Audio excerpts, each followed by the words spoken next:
Rebonjour, on se retrouve de nouveau ici sur le plateau du CHU, le plateau du Festival international de Liège du film de santé, avec un nouvel invité, Jacques Vellery. Bonjour, monsieur Jacques le Vellery, pardon. Jacques Vellery, oui. Bonjour, vous êtes professeur à l'Institut de Montefiore, qui est en fait l'institut de l'université qui forme les ingénieurs, électriciens, électroniciens, les informaticiens. C'est ça. Et c'est à ce titre que vous êtes là, puisque vous êtes en quelque sorte une des vedettes de ce festival, en tout cas votre service et vos collaborateurs, puisque jeudi, il y aura une projection en 3D d'une opération chirurgicale dans un cinéma de Liège. Alors, expliquez-nous un peu ce grand défi technologique. Oui, c'est non seulement une projection en 3D, mais aussi une captation, une transmission, une projection. Donc c'est une chaîne complète depuis les objectifs des caméras jusqu'aux rétines des spectateurs dans la salle de cinéma. C'est un vrai défi technique, d'autant plus que ce sont des images 3D, donc des images en relief, et qu'il faut maintenir cette 3D sur tout le trajet depuis les caméras au CHU jusque dans la salle de cinéma aux Sauvenières. Ce qui représente à peu près 16 km. Il y a 16 km, tout à fait. Et évidemment, pour quelqu'un qui n'y connaît pas grand-chose, c'est vraiment très difficile de réaliser cette prouesse-là, de maintenir justement ces images en l'état pendant 16 km. Et je dois dire que voilà plusieurs mois que nous travaillons sur la question. Bon, c'est parti d'une idée, faire une retransmission 3D en direct d'une opération chirurgicale. Et nous avons vraiment dû nous poser la question, comment allons-nous faire, quelle technologie allons-nous utiliser. Nous avions envisagé plusieurs solutions. Et effectivement, maintenir la cohérence entre les images gauche et droite sur tout le trajet, c'est un vrai défi technologique. Et qui est possible grâce à la fibre optique qui a d'ailleurs fallu prolonger un peu sur quelques trottoirs de Liège pour arriver jusqu'au cinéma. Exactement. Donc, le boulevard de la Sauvenière était équipé de fibre optique et il a fallu prolonger le trajet, faire des travaux de voirie entre le boulevard de la Sauvenière et le Sauvenière. Ouais. Donc le cinéma, monter jusqu'au 6e étage avec ses fibres optiques pour arriver dans la salle de projection de la salle où aura lieu la projection. On se demande si c'est une première européenne ou une première mondiale. C'est en tout cas une première. C'est une première. Comme je vous le disais, je veux toujours être très prudent avant de dire que quelque chose est tout à fait nouveau ou une première. Donc capter une opération chirurgicale en 3D, ça a déjà été fait. Et pour regarder le résultat sur un écran qui est à proximité des caméras. Retransmettre en direct une opération 3D, là c'est déjà beaucoup plus rare. Je pense qu'il y a un exemple en Corée, mais je ne pourrais pas vous en citer d'autres, il y en a certainement. Donc je crois qu'on peut dire qu'en Europe c'est une première européenne. Et si on ajoute aussi la technologie utilisée pour l'encodage et le décodage des images, là il n'y a aucun doute qu'on peut dire que c'est une première mondiale.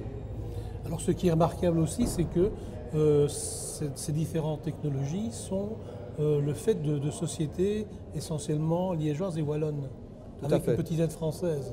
Avec une petite aide française, oui, des grosses pointures liégeoises, puisque nous sommes à Liège, mais avec des sociétés qui viennent un peu partout en Wallonie, y compris jusqu'à Tournai, hein, pour le cas Régie par exemple. Et c'est vrai que nous avons fait appel à nos amis français pour la partie prise de vue, parce qu'aujourd'hui cette expertise n'existe pas vraiment en Belgique. Alors maintenant on peut se poser, on voit bien l'intérêt du défi technologique que ça représente pour votre aspect à vous. Maintenant, est-ce qu'il y a un véritable intérêt à retransmettre ce genre d'opération chirurgicale en 3D plutôt que dans des standards normaux? Il y a plusieurs raisons à mon avis. Mais prenons d'abord l'aspect grand public. Le grand public est habitué à voir des retransmissions en 2D. Je peux vous assurer qu'une retransmission en 3D, quand même moi par exemple, qui ne suis pas chirurgien, voir ces images est absolument extraordinaire. Vous avez vraiment une impression de la profondeur en cours d'opération. Et je crois que ceci est extrêmement utile aussi pour les médecins qui apprennent leur métier, hein, les futurs chirurgiens, les futurs médecins, de vraiment voir cette structure en 3D. On en parlait un peu, c'est comme l'atlas l'anatomie de Gray, il vaut mieux la voir en 3D que sur des planches. Ce n'est pas simplement un défi pour le plaisir de faire un défi, c'est vraiment un apport nouveau au monde médical, à l'opération chirurgicale. Tout à fait. Ici, on parle de montrer des images 3D pour que les futurs chirurgiens, médecins puissent mieux percevoir les structures du corps humain, mais ça peut être extrêmement utile aussi pour faire de la télémédecine, de la téléchirurgie. Imaginez que vous opérez à partir de New York un patient qui est à Liège. Je crois qu'il vaut mieux que le chirurgien puisse voir les images en 3D pour positionner ses instruments.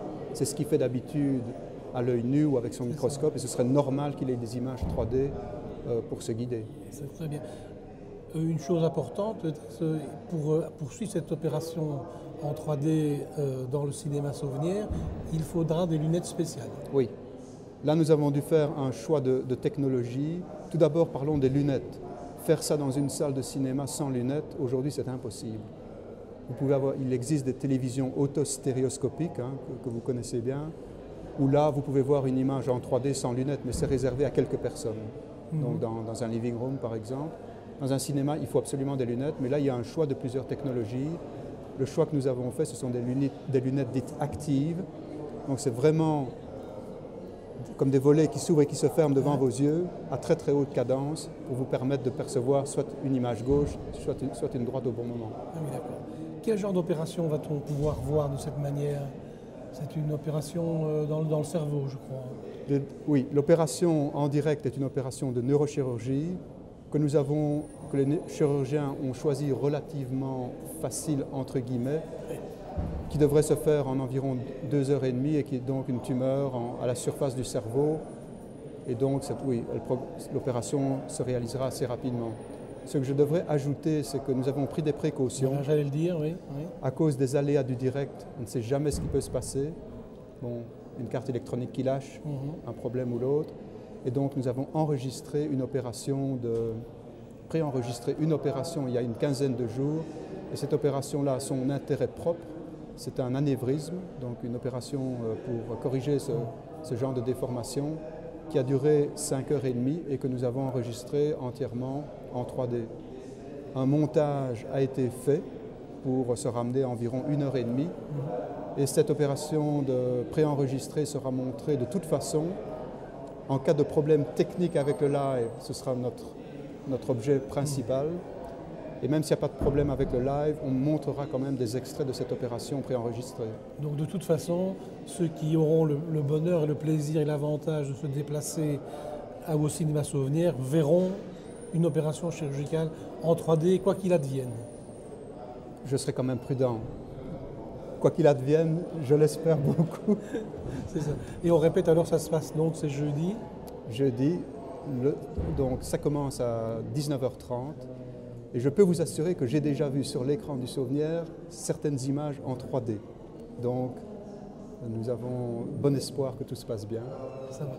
En tout cas, on croise les doigts, on vous souhaite bonne chance. Et puis, merci aussi parce que bon, ça fait avancer les technologies diverses. Et ce qui est peut-être une chose importante, c'est que c'est vraiment une collaboration interuniversitaire ou intra-universitaire entre les ingénieurs et les médecins en quelque sorte. Exactement. Et cette collaboration dure déjà depuis un certain temps, en particulier avec le service de neurochirurgie du professeur Didier Martin.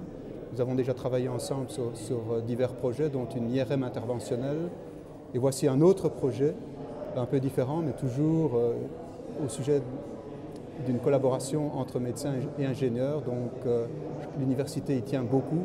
C'est un projet multidisciplinaire avec la faculté de médecine et la faculté des sciences appliquées.